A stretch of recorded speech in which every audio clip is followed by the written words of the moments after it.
자의 기향이라는 것은 얼른 돌아오는 게 잘하는 거예요. 근데 당돌이만 또 그런 게 아니다 이거예요. 누가복음 15장에 탕자의 뒤에 나오는 그 주인공이 3명이 나오는데요. 탕자와 탕자 형님과 탕자 아버지가 어쩌면 한 사람이라는 거예요. 한 사람. 저와 여러분 속에 탕자와 같은 그런 기질이 다 있다는 거예요. 갈 때까지 가보고 싶고 틈만 하면 아빠를 오해해가지고 내 거 주라 해. 지껏 챙겨가지고 치사빤사같이 이기적으로 자기 것만 챙기는 나쁜 사람은 나쁜 사람이라는 거예요. 그런 그 탕자와 같은 기질이 욕심이 사람들이 다 있다 이거예요. 근데 그런 제발 유치 찬란한 수준을 벗어나서 형님처럼 좀 되라. 탕자 형님은 뭐요? 가출 안 했잖아요. 주일 성수하고 아버지 곁에서 효도를 다 했잖아요. 그런데 우리가 누가복음 15장을 가만히 보면 진짜 치사빤사 같은 인간은 탕자가 아니고 탕자 형입니다.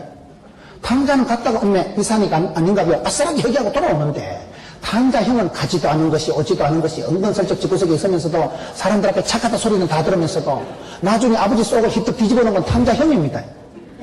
탕돌이가 돌아왔을 때 하나밖에 없는 혈육 동생이 돌아왔는데도 한 개도 안 기뻐. 아이씨 저 새끼 3차까지 가서 얼마나 재밌었거든요. 나도 갔다 올 거로 괜히 집 지키고 가출하자니 날라리 소리 들을 것 같고 집에 있자니 손해본 것 같고 탕자는 집 밖의 탕자지만 탕자 형은 집안의 탕자라고 있어요. 그게 은근슬쩍 더 치사빤사 같은 놈입니다. 남들 보긴 집 사고 남들 보긴 주일 성사하고 남들 보긴 장난인데 하는데 심보가 산발렸대. 심보가 탕자는 차라리 솔직하다니까요. 탕자 형은 솔직하지도 않은 것이 사람들께 좋은 소리는 다 들으면서 아버지 속은 더 썩히고 아버지 가슴에 대못을 박은 건 탕자가 아니고 탕자 형입니다.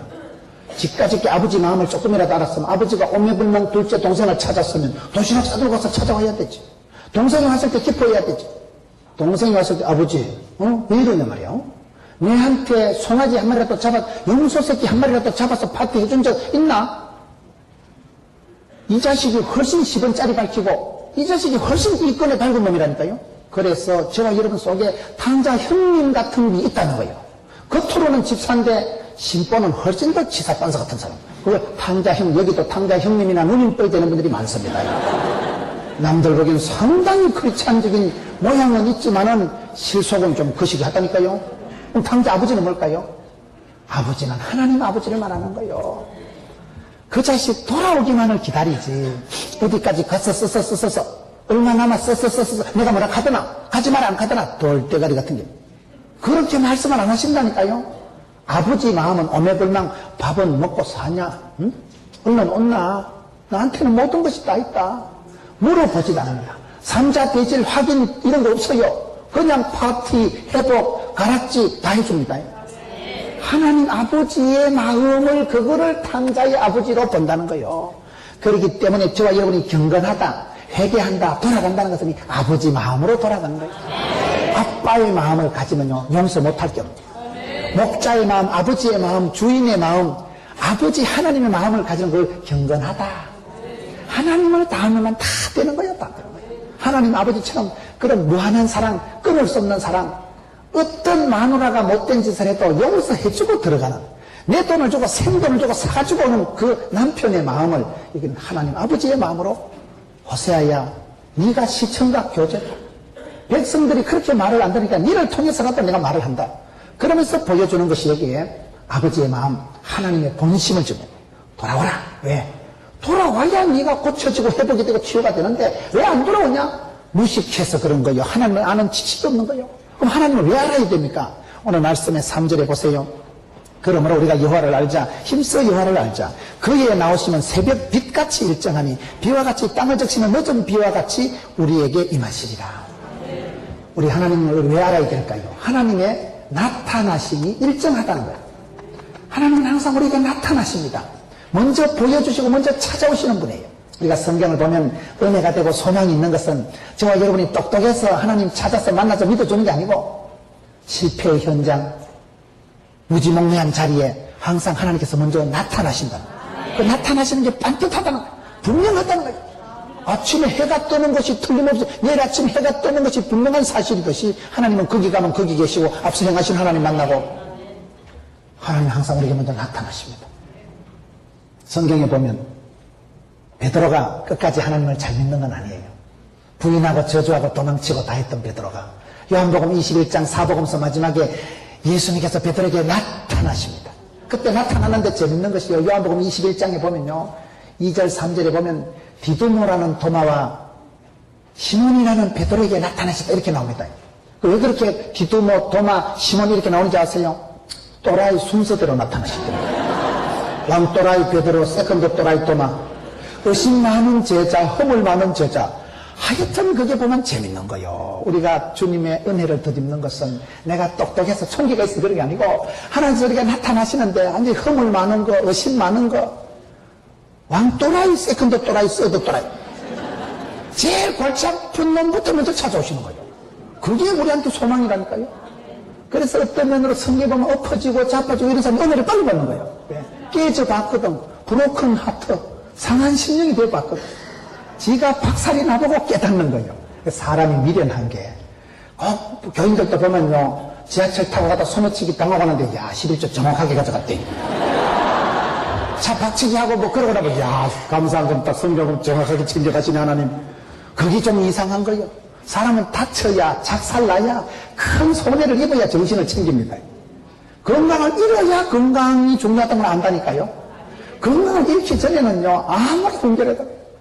조금 전에 장경동 목사님하고 식사하고 왔거든요. 장경동 목사님 저도 맨날 운동하라 해도 그래 접수가 안 돼, 접수가. 전 일단 좀 게으르기 때문에 피곤하면 자빠져 자려고 하는 거예요. 아니, 김윤권 씨는 헬스클럽에서도 죽더라고 보니까요. 그런데 은혜를 받으면 안 되는데 어떤 사람은 운동해도 죽으니까 운동한다고 이게 무슨 뭐. 우리 오간수 목사님, 물론 목사님은 운동 안 하셔도 지금 80을 내다보시고 짱짱하시잖아요. 운동한다고 건강한 게 아니라니까. 나의 시대가, 내 시대가 주의 손에 있어요. 생사복이 주의 손에 있어요. 저는 건강도 믿음으로 밀고 가야 된다, 이 생각이에요. 저는 대학 3학년 때 암 수술을 하고 한 달 안에 죽는다고 산소모 받아봤던 몸이기 때문에 내가 챙겨서 되는 게 아니고 하나님이 오케이 했을 때 돼야 이게 살지. 운동해서 살고 같으면 맨날 헬스클럽에서 살겠다. 운동도 중요하지만 제 믿음은 운동보다도 사역이 바쁘고 일에 욕심이 많고 그래서 운동을 못하는 거예요. 늘 수면 부족이고 주일날 설교를 10판 하는 목사가 몇 명 되겠어요. 그게 사람이 해서는 안 될 짓이라니까 그게요. 술로 살아가야지 뭐 때문에 10판을 하고 그래 살라고 덤비냐 이 말이에요. 그러니 월요일날 운동이 하고 싶겠어요. 사람이 의사 스님들 제자들 얘기 들어보니까 목사님 되게 피곤할 때는 운동하면 몸에 적산이 쌓인다. 피곤한 상태로 운동하는 건 살인행위라는 거예요.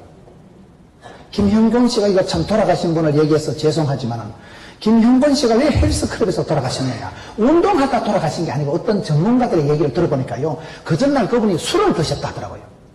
술을 드시고 그 다음날 운동하는 건 그건 살인행위라는 거예요. 술을 먹고 술이 덜 깬 상태에서 혈압이 올라간다는 거예요. 그때 운동을 하는 건 이건 큰일 난다는 거예요. 여러분들 술을 안 드실 거기 때문에 제가 안심 놓고 얘기하는 거예요. 술 먹고 운동하는 건 살인행위라는 거예요. 술을 먹고 운동을 하고 술을 먹고 사우나 들어가면요 혈압이 빡 올라갑니다. 금방 그냥 뇌출혈이 터져버립니다. 그래서 김형권 씨가 운동하시다 돌아가신 게 아니고 그 전날 과음을 하셨다 하더라고요. 그게 그분이 갑자기 그 헬스에서 화장실에서 쓰러지게 된 하나의 이유가 아닌가. 어떤 전문적인 의사 선생님이 그렇게 분석을 합니다만은 평소에 내 몸에 피곤이 쌓이는 상태에서 운동을 하면 그건 더 위험하다. 그때는 자빠져 자는 게 낫다는 거예요. 난 그 말에 은혜를 받아서 틈만 나면 자고 싶은 거예요. 그러니 장 목사님이 저만 보면 오늘 또 제 배를 만져보더만 어따 좀 변화가 있냐? 제가 임신한 8개월쯤 됩니다. 이 베들레헴이 만만치 않아요. 배가 문제, 뱃살과의 전쟁. 이게 문제입니다. 건강을 잃기 전에는 인정을 안 하는 게 인생이에요.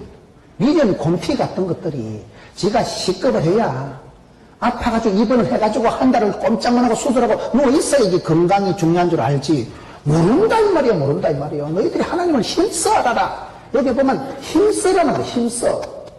힘써서 알아야 된다니까, 힘써서. 힘쓰는 게 뭐요? 모든 건 힘을 써야 돼요. 힘을 쓰면 힘줄이 알통이 발달되냐. 경건에 이르기를 연습하라. 범사 유익하다. 모든 건 연습이요. 다 몸으로 때우는 거예요. 건강도 몸으로 때워서 운동해야 되는 거, 공부도 몸으로 때우는 거고, 사랑도 몸으로 때우는 거고, 효도도 몸으로 때우는 거고, 운동 잘하는 사람도 몸으로 자기가 자꾸 때우는 거고, 공부 잘하는 애들도 체력이 있어야 체력은 능력이라고. 몸이 약한 애들은 의자에 앉아있지 못하는 거예요. 공부를 잘하는 애들은 궁뎅이가 방티에 갔다가도 진득하게 앉아가지고, 박사학위는 머리로 쓴 게 아니고 힙으로 쓴다는 말이에요.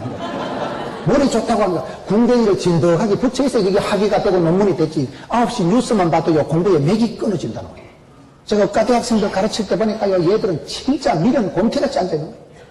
물도 안 마시니, 물 마시면 화장실에 가야 되기 때문에 애들이 물도 안 마십니다. 근데 간식 지껏 다 챙겨 먹고, 컵라면 하나 삶아 먹고, 피자 한 조각에 대파 먹고, 냉장고 열었다 닫다 문자 확인하고 TV 보고 이런 새끼들은 공부를 잘 못해요. 그런데 엄마가 야야 간식 좀 먹고 해라. 엄마가 신경 쓰고 지는 꼼짝도 안 하고 화장실도 안 가고 10시간 이상 앉아있는 애들이 공부를 잘합니다. 일단 공부를 잘하는 애들은요, 몸으로 때와 책상에 앉은 시간이 깁니다. 들락날락 칠락팔락 하는 것들은 공부가 안 되는 거예요. 몸으로 때워야 되는데 몸이 건강이 뒷받침이 되어 앉아있죠. 어질어질하면 못 앉아있는 거예요. 그렇기 때문에 우리가 운동도 힘을 써야 되고 신앙생활 때도 힘써 하나님을 알아라. 이게 오늘 호세아 6장 3절의 말씀인데, 힘을 쓰세요. 힘이 없습니까? 힘을 내세요. 그럼 힘이 납니다. 베드로후서 1장 5절에도 보면 단계가 나오는 거예요. 너희가 더욱 힘써 믿음의 덕을, 덕의 지식을, 지식의 절제를, 절제의 인내를, 인내의 경건을, 경건의 형제의를, 형제의의 사랑을 공급해라. 힘써서 믿음의 계단을 올라가라 이 말이에요. 힘을 써야 됩니다. 애를 써야 애가 나온다고. 힘을 써야 되는데 오늘 성도들이 너무나 힘을 안 쓰고 실용주의, 편리주의, 이게 저는 문제라고 봅니다. 오늘 한국 교회가 너무 편리주의로 흘러가는 거예요. 점점 이제는 편하게 주차장 문제, 영상으로, 쿠션으로 모든 게 그렇게 나와요. 얼마나 주차장이 쾌적하냐, 얼마나 영상 시스템이, 음향이 지금 쾌적하냐. 냉난방 음향 교육 시스템이 조금만 문제가 있으면 사람들이 불평을 합니다. 옛날에 우리가 시골교회 자랄 때는 얼마나 힘들고 맨바닥에 간솔 구멍이 이따만한데 황소바람이 들어오는데 겨울에 톱밥 날려고 그거 잘못 붙이면요, 오소리 잡듯이 연기가 진동을 해가지고 톱밥 날려 불 잘못 붙이면 예배 끝날 때까지 불이 안 붙습니다.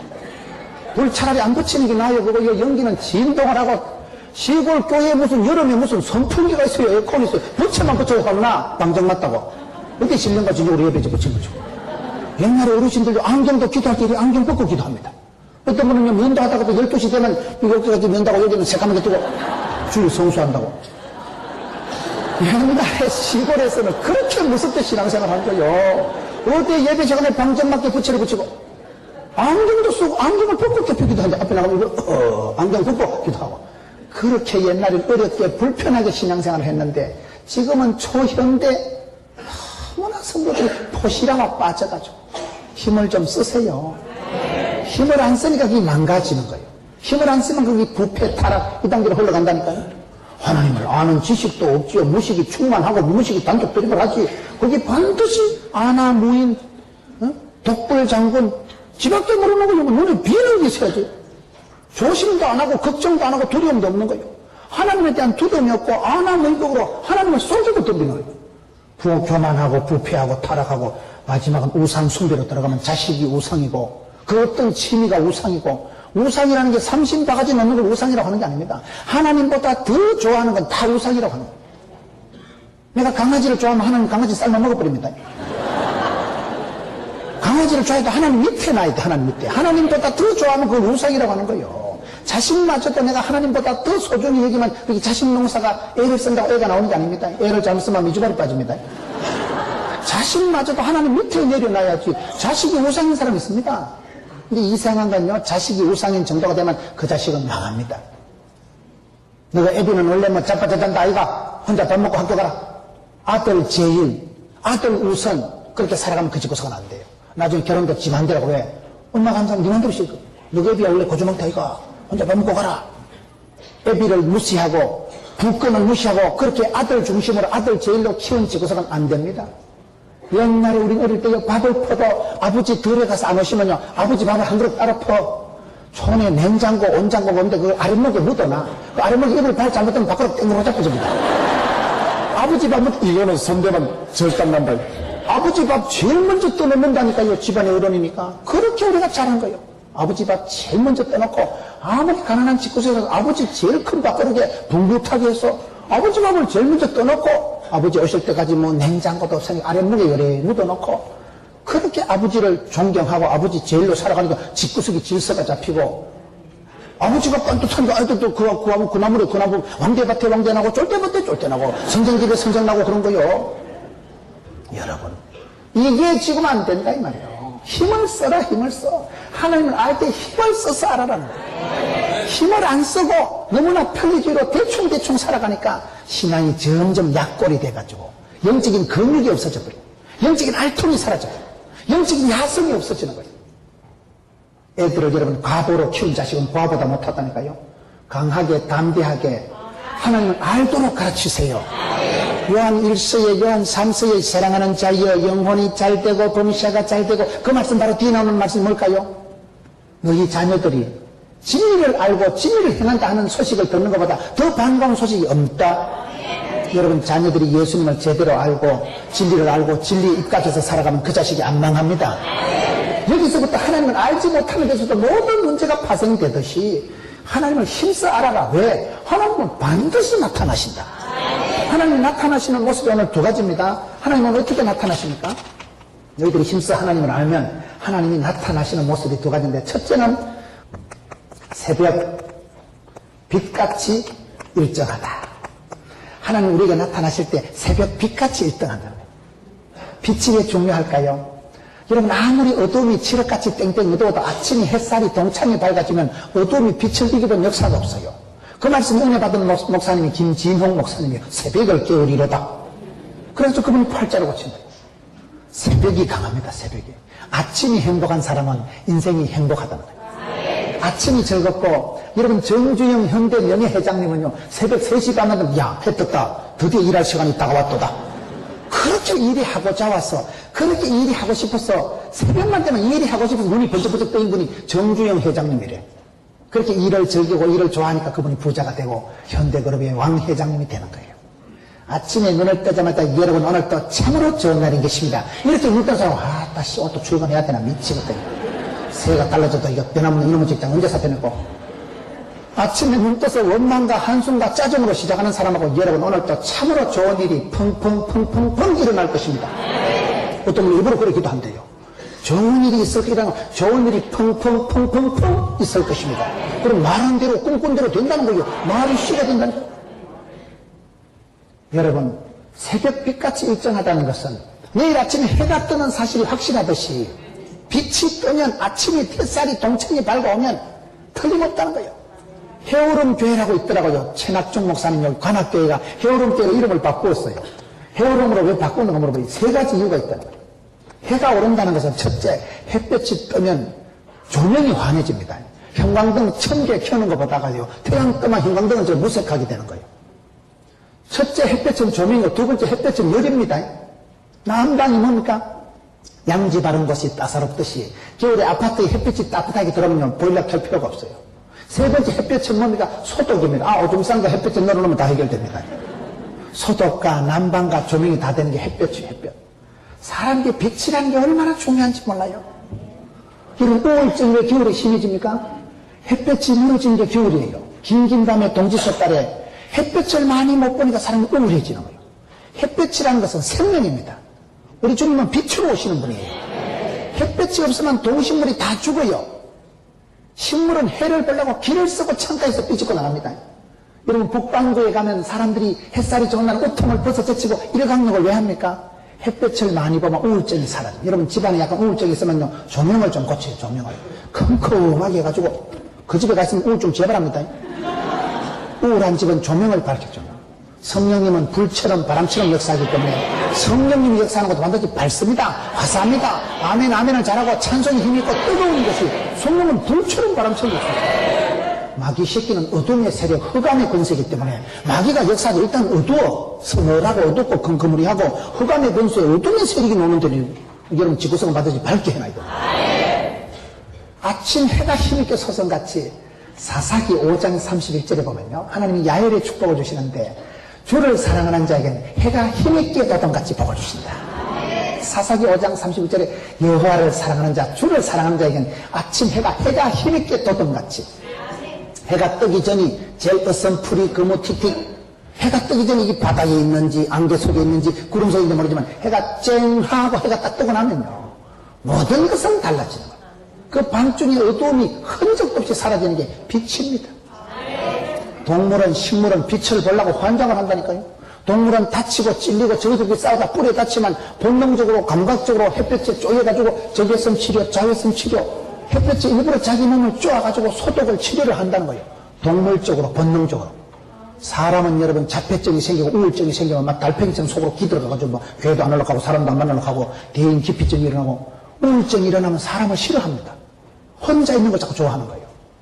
빛을 싫어합니다. 어두운데 뒷골목을 좋아하는 거예요. 사람이 여러분 범죄를 하거나 꼭 범죄한 건 아니라도 마음이 짜부라지고 우울증이 생기면요 주로 만화방 같은데 컴컴한데 조금씩 앉아서 담배나 조금 모르고 왜 마음이 짜부라져서 그런 거예요. 마음이 하나님이 두렵고 마귀 새끼하고 비슷하게 되면요 주로 만화방 술집에 구석자리 가는데 컴컴하고 근데 조금씩 앉아서 담배나 빡 모르고 앉아있는 거예요. 거기 꼬라지가 마귀를 닮아가서 그런 거예요. 빛을 좋아해야 돼. 빛을 좋아해야 돼. 밝은 것을 좋아해야 돼. 부흥되는 게는 반드시 밝은 교회라니까요. 하나님께서 어떻게 나타나시냐? 새벽 빛같이 일정하게 나타나신다. 내일 아침 해는 반드시 뜹니다. 하나님께서 우리에게 나타나실 때 해가 반드시 뜸과 같이 나타나시기 때문에 예수 믿는 사람은 반드시 쨍하고 했던 날 돌아오게 돼 있는 거예요. 예수만 믿어도 교회만 댕겨도 아버지께 돌아오기만 해도 이런 역사가 일어나는 거예요. 빛이 오면 소독이 되고 조명이 되고 난방이 되고 햇볕을 자주 보면 골다공증이 예방이 된다더라고요. 목사님 어디 댕기다요 햇살 좋은 날은 모가지를 좀 빼가지고 빛을 좀 보래 저보고 맨날 실내에만 있으니까 아무리 칼슘을 먹어도 햇빛을 한번 우리 몸에서 합성이 잘 안 된대. 하나님이 만들어 놓은 자연 속에서 햇살을 보고 바람을 맞고 이러면요 이게 좋아지는 거예요. 하나님이 만드신 오리지널 자연 속에 치유가 회복이 다 되는 거예요. 교회 안에 나무들이 빨리 죽는 이유가요 통풍이 안 돼서 그렇다고. 통풍이.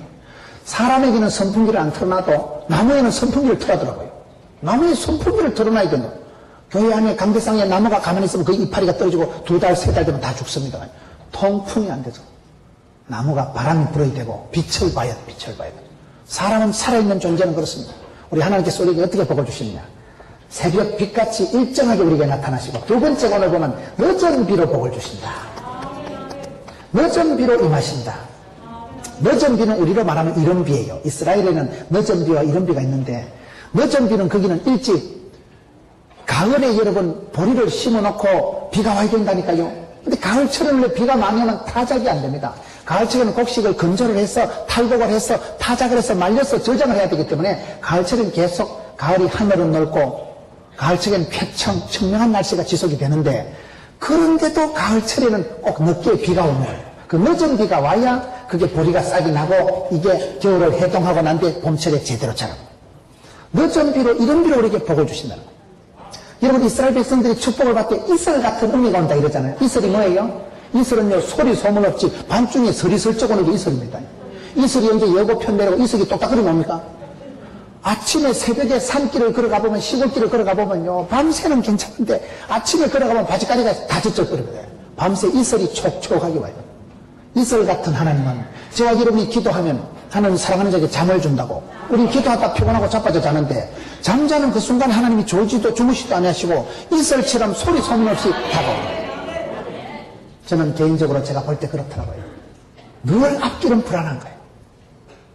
저는 대학 3년 때 대수술을 했던 사람이기 때문에 몸이 좀 아프면요 이게 암이 또 전이 된 거 아닌가 옆구리 맞보다 오이씨 이거 또 퍼졌나 겁이 나. 신체적으로요 큰 병을 앓은 사람은요 자꾸 겁이 나 빨리 우울증이 들어갑니다. 금방 옛날에 아팠던 추억으로 싹 들어가고요. 몸이 많이 아팠던 사람은요 다른 사람보다 마음이 훨씬 더 부정적이고 우울증이에요. 몸이 약하니까 으이씨 또 제발 됐나 이거. 밤새 안녕하네. 밤새 그냥 하루 밤새 그냥 왔다리 갔다리 합니다. 내일은 항상 불안합니다.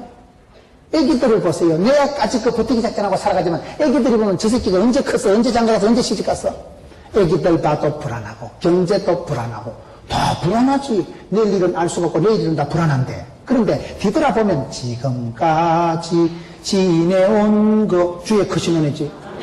그게 이상한 거예요. 그렇기 때문에 너희들이 하나님께 나아갈 때 하나님 힘써 알아야 될 이유가 뭐냐. 하나님께 왜 돌아가야 되느냐. 하나님께 따라가면 반드시 싸매주시고 고쳐주시는데 그게 내일 해가 뜨는 사실이 틀림없듯이 새벽 빛같이 확실하게 나타나실 것이고, 그 다음에 늦은 비로 복을 주신다는 것은 하나님께서는 때를 따라 이른 비로 늦은 비로 복을 주신다. 은혜의 단비가 오면 7년 가뭄에 비가 와봐요. 여러분, 엘리야는 기도 한판 해서 3년 6개월도 안 해도 비를 불러내린 사람이 엘리야입니다. 간절히 기도한 자, 다시 기도한 자, 하늘 문이 열리고 기도 한판에서 비를 불러내린 사람이 엘리야입니다. 그러니까 엘리야가 이스라엘의 지도자가 되는 거예요. 7년 가뭄에 단비가 오면 산천 초목이 춤을 추고, 오늘 이 시대가 그런 시대예요. 형식은 거창하지만 에스겔 골짜기에 바싹 말라 빠진 뼈다귀를 보고 에스겔 37장 11절에 보면 에스겔의 이 뼈다귀가 단장 이스라엘 백성들의 실상이다. 이스라엘 백성들의 꼬라지가 지금 이렇게 돼가지고 지금 여기에 와 있다. 이건 불만 붙이면 확 꼬실해져 버립니다. 에스겔 골짜기에 말라 빠진 뼈다귀에다가 성령이만이다. 성령의 단비가 내리니까 생기와 소망이 넘치고, 여러분 식물들을 보세요. 식물들에 물을 주면요 식물들이 파릇파릇 살아납니다. 봄철에 그 여러분 시커먼 죽은 나뭇가지와 같은데 파란 새싹이 돋아나고 나무 이파리가 곡식이 자랄 때 보면 눈에 보입니다. 10cm, 20cm 쑥쑥 자랄 때만 애들도 키 한참 클 때 중학생 고등학교 때 피자 한 판 혼자 다 뜯어먹고 라면 한 3번짜리 삶아먹고, 아들이 한참 클 때 보면 크는 게 보여요. 쑥쑥 올라갑니다. 은혜의 단비가 내리면 말라 빠진 에스겔 골짜기에 여러분 생기와 소망이 넘치고 큰 긍정이 될 것입니다. 오늘 이 시대에 하나님 늦은 비의 복을 주옵소서. 정초에 신년벽두에 이런 비의 복을 주옵소서. 비가 와야지. 비가 안 오면 다 말라 죽어버린다니까요. 비가 안 오면 사막화가 되는 거예요. 비가 안 오면 모든 것이 다 죽습니다. 하나님께서 은혜의 단비를 주셔야 되는 거예요. 물 중에도 여기 물도 두 가지가 있다니까요. 물이 뭐냐, 양파 쓸 때 마늘 찔 때 나는 눈물은 그거는 H2O라고 그냥 물이래요. 그런데 애통하고 회개하고 가슴을 치면서 울 때 나오는 눈물은 마음에 독이 빠진다. 내 영혼에 독소가 빠져나온다. 운동을 해서 흘리는 땀에는 중금속이 노폐물이 빠져나오지만은 그냥 사우나에서 땀 질질 흘리는 건 아무것도 아니에요. 그거는 뱃살만 자꾸 튀어나오죠. 갈증만 생기고. 그러니 우리가 영혼에 이 눈물을 흘리면 이게 그 눈물을 흘리는 만큼 내 영이 맑아지는 거예요. 마중물이라는 게 있어요. 마중물이라고 들어보셨어요? 시골에 가면 옛날에 뽐뿌라고 했습니다. 뽐뿌. 무식한 말로 뽐뿌락 하고 그게 아마 영어로 펌프를 일본 발음으로 뽐뿌락 하는 것 같아. 수도꼭지 딸꾹딸꾹 물이 펑펑한 걸 뽐뿌락 하는 게 있어요. 무슨 말인지 알아듣는지 모르겠네. 서울 강남에 있는 사람들이 뽐뿌라고 했어요. 옛날에. 근데 뽐뿌에 물을 반다시 한 바가지 옆에 둡니다. 그 한 바가지마저 덮었으면 큰일 납니다. 한 바가지는 반드시 남겨놔야 돼요. 한 바가지 남겨놓은 걸 물이 필요할 때 버쩍 말라가지고 땡볕에 막 전부 이거리걸 뜨거운데 그걸 펌프에 한 바가지를 넣고 딸꾹 하면 물이 펑펑 나오는 걸 마중물이라고 해요. 마중물이라는 뭐예요? 이 물 한 바가지를 넣으면 그게 저금을 센터까지 내려가가지고 밑에 있는 물을 마중을 해가지고 웰컴 물이야 올라온다 이거죠. 그래도 물을 펑펑 쏘는 걸 마중물이란 거예요. 우리가 기도할 때 하나님 이런 비의 복을 주옵소서. 늦은 비의 복을 주옵소서. 내 심령이 팍팍하고 우리 가정이 지금 앵꼬가 돼가지고 과열 상태가 돼가지고인데 은혜의 단비를 촉촉하게 내려주십니다. 성령이여 임하사 여러분 은혜의 단비를 내려주셔야 생기가 돌아요. 산천초목이 춤을 춥니다. 은혜의 단비가 내려오기 위해서 내가 울어야 돼. 내가 마중물을 이건 내가 해야 되거든. 이거 마중물은 내가 쏟아야 이 마중물이 주님한테 아다리가 되면 눈물도 여러 가지가 있다니까요. 히스기야가 죽을 병이 걸렸을 때 하나님은요, 히스기야야 내가 너의 눈물과 기도를 보았노라. 하나님 우리 눈물을 귀중히 여기시는 거예요. 성도가 눈물을 흘리고 애통하고 기도할 때 상한 심령을 들으시고 하나님은 상한 갈대를 끄지 않으시고 끄지 않은 것도 끄지 않으시고 도로 싸매어 주신 하나님. 그렇기 때문에 오늘 이 시대에 저는 사랑하는 성도 여러분 이른 비와 늦은 비의 복을 주옵소서. 하나님께서는 저와 여러분에게 때를 따라 복을 주시는 거예요. 그때 은혜가 달라야 돼요. 신앙은 역사는 생리가 있습니다. 역사는 정치는 생리가 있다 이러잖아요. 그때 그 상황에서 독특한 정치적인 흐름이 있듯이 신앙도 그렇더라고요. 여러분 신앙의 흐름을 잘 유지하세요. 촉촉하게 유지하세요.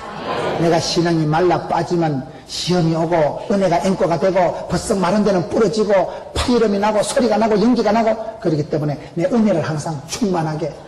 그래서 성경에 보면 사모하고 갈급한 심령 위에 흡족 만족하게 해주셔요. 흡족하다면 바싹 바싹 마른데 비가 충분히 내리면 촉촉하지, 흡족하지. 윤활유가 기름이 있으면 여러분 엔진이 안 타지. 우리가 성령의 기름 부음이 없으면 얼마나 뻐그락거리겠어요. 성령의 기름 부음이 없으면 못 살아갑니다. 이 한 해 동안도 여러분, 금년 한 해 동안 하나님 하늘문을 활짝 열어주시고 엘리야의 기도를 들으시고 3년 6개월 만에 빌어주신 하나님, 7년 기근 한란위에 하나님께서 단비를 내려주시면 내 기도가 마중물에 눈물이 되게 해주시고, 내가 기도를 흘릴 때, 눈물을 흘릴 때 하나님께서 이른 비로 늦은 비로 때를 따라 철을 따라 맞추어서 복을 주시지. 때로는 나는 기도하다 자지만은 소문도 없이 이유도 없이 알바도 없이 밤새 이슬이 촉촉하게 내려가지고 이슬을 먹고 자란 짐승이 얼마나 좋겠어요. 소주도 뭐 이슬, 아침 이슬인가 뭐 그런 소주가 있다 하더라고 제가 마시고 하는 소리는 아니에요. 소주는 소주지 뭐 소주 먹으면 뒷골 땡기겠지 뭐예요. 소주가 뭐가 아침 이슬이 뭐 별다르겠어요. 그래도 그것들이 제목이라도 아침 이슬이라고 그래가지고 소주를 팔아먹는다 하더라고.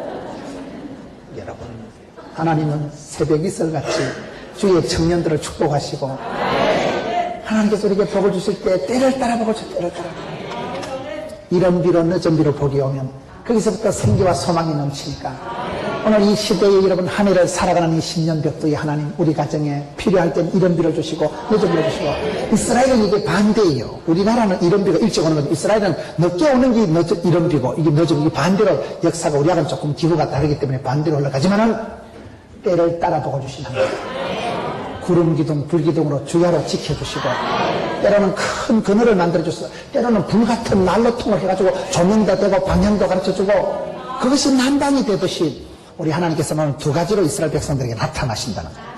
늦은 비와 같이 우리에게 임하시고 새벽빛같이 일정하게 우리에게 임하신다. 오늘 이 시대에 우리가 살아가면서 신앙생활을 할 때도 반드시 이렇게 살아가야 됩니다.